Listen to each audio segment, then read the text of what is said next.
Thanks for the introduction, Marie-José, and it's very nice that you talked about numbers and mathematics, because I'm a statistician and I love statistics, and I know that I'm probably then an outlier in this room.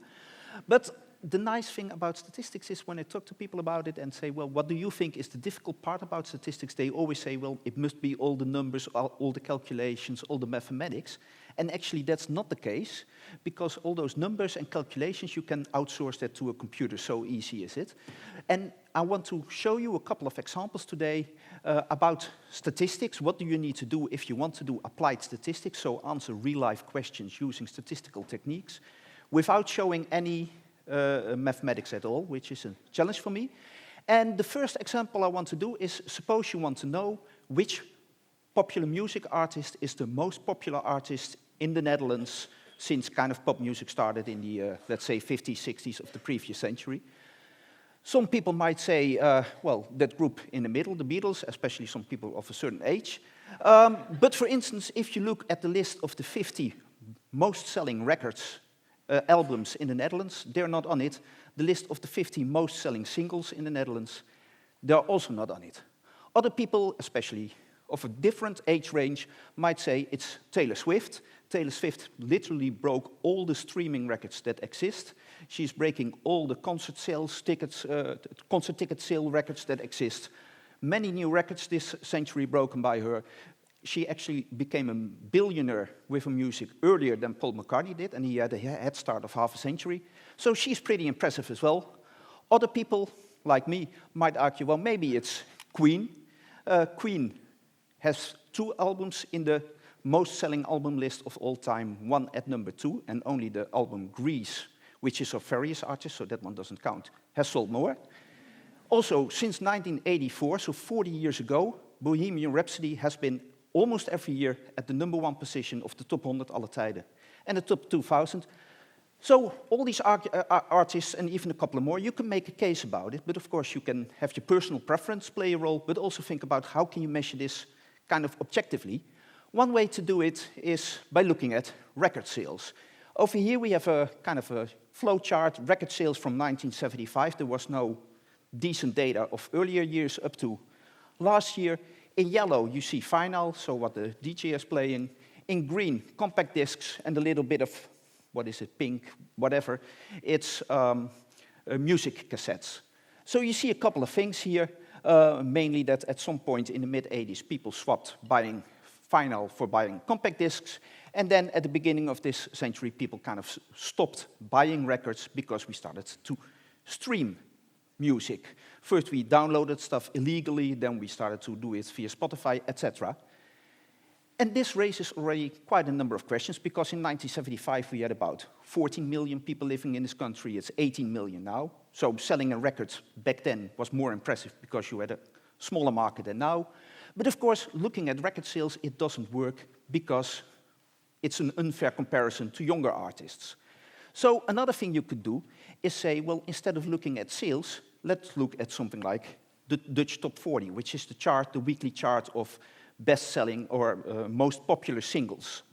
But the Dutch Top 40 is also interesting. Here we have a list of the Dutch Top 40. It started in 1965, 2023 on the right.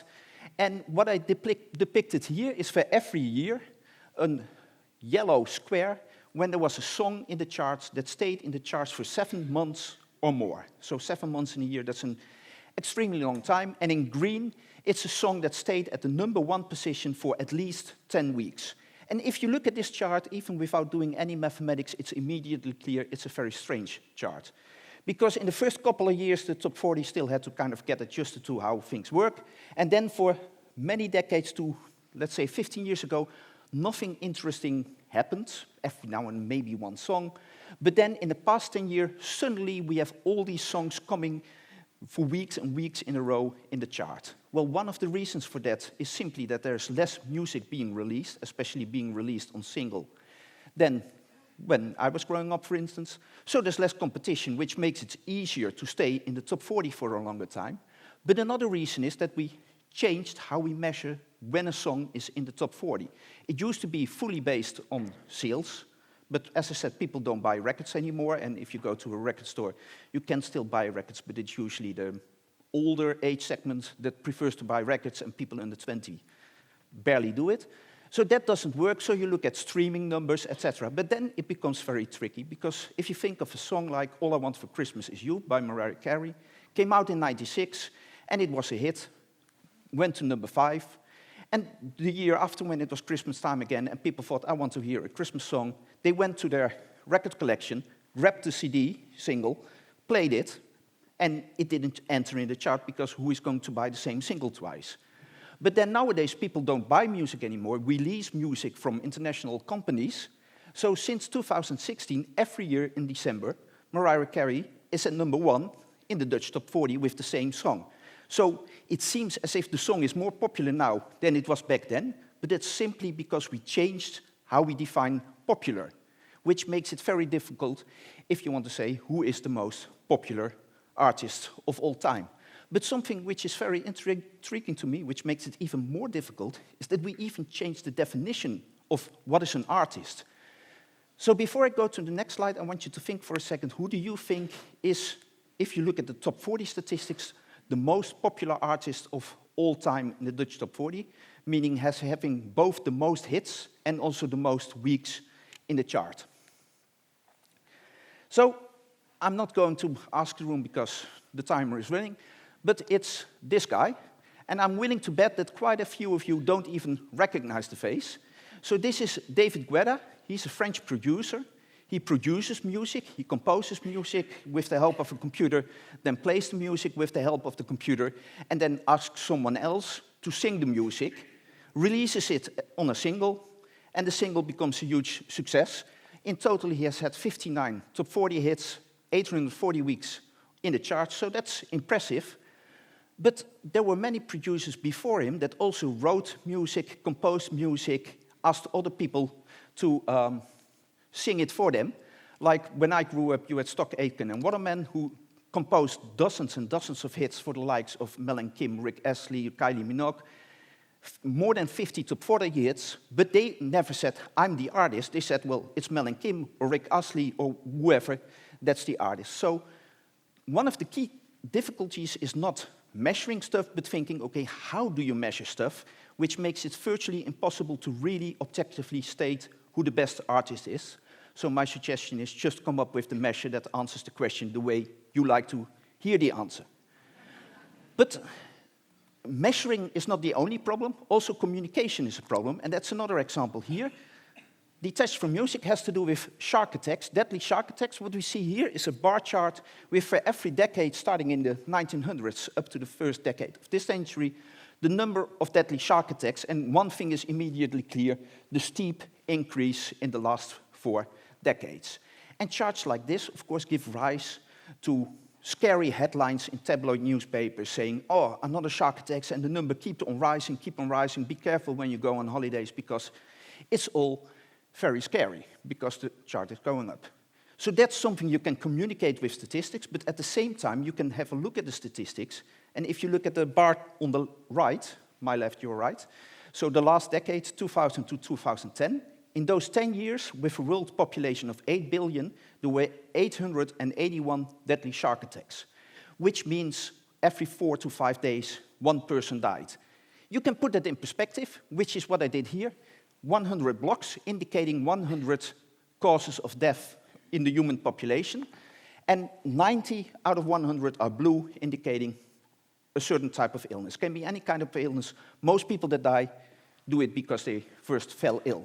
4 out of 100 are neonatal deaths, then 2 suicide or homicide, 2 travel accidents, and 2 other accidents. And shark attacks are, of course, part of other accidents, but we have to zoom in there. And if you zoom in, you see a tiny red dot in the upper square, and that's the probability of being killed by a shark. So this slide tells a totally different story than the previous one, even though you use exactly the same data. And of course, that can be tricky if you want to mislead people, and I'm not a politician. For them, that might be useful, but also if you want to tell an honest story, for instance, you're a doctor and you have a patient and you want to tell them about the risks of a certain medication, you want to tell an honest story, but the problem still is you cannot communicate only with numbers. We are not robots, not yet. You also have to communicate with words, and that brings in kind of noise. So this is a study I did with Sanne Willems and Jonica Smeets from Leiden University. We did it in Dutch.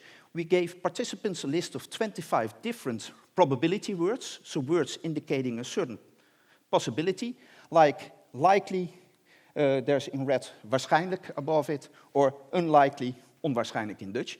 And we asked participants a sentence like, it is likely that I will catch the 11 o'clock train tonight back home. If I say that sentence, what probability do you think this event has of happening?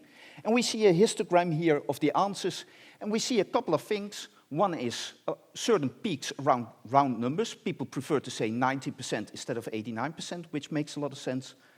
Another thing is a huge variation between the answers, and I didn't handpick these two answers because of the variation. We saw it in all 25 words, but you don't want to see 25 charts on the screen.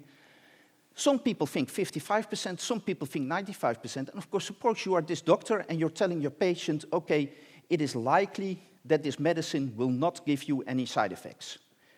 Then, of course, it's important to know that one person might think, okay, there's a 1 in 2 chance that I will get side effects, and the other person might say, okay, it's really practically impossible. So if you communicate those things, always communicate both in words as in numbers, whether you're a doctor, a scientist, or whatever. But maybe the most striking thing from the study is that we ask people words that are, to me, opposite of each other, like likely, unlikely, waarschijnlijk, onwaarschijnlijk. And if you look at that histogram and that one, and you would kind of add them together, it doesn't add to 100%. So that means if I tell someone, it is likely you don't get side effects, or if I tell someone, it is unlikely to get side effects, they interpret it as two different messages, even though, to me, it would sound as exactly the same. So that shows that doing stuff in statistics, giving numbers, is useful, but always be aware that when you communicate, there might be noise, both from the sender as the receiver. Thank you. Jawel! Dankjewel! Dank u wel. Met Casper, beste mensen. Casper en Albers.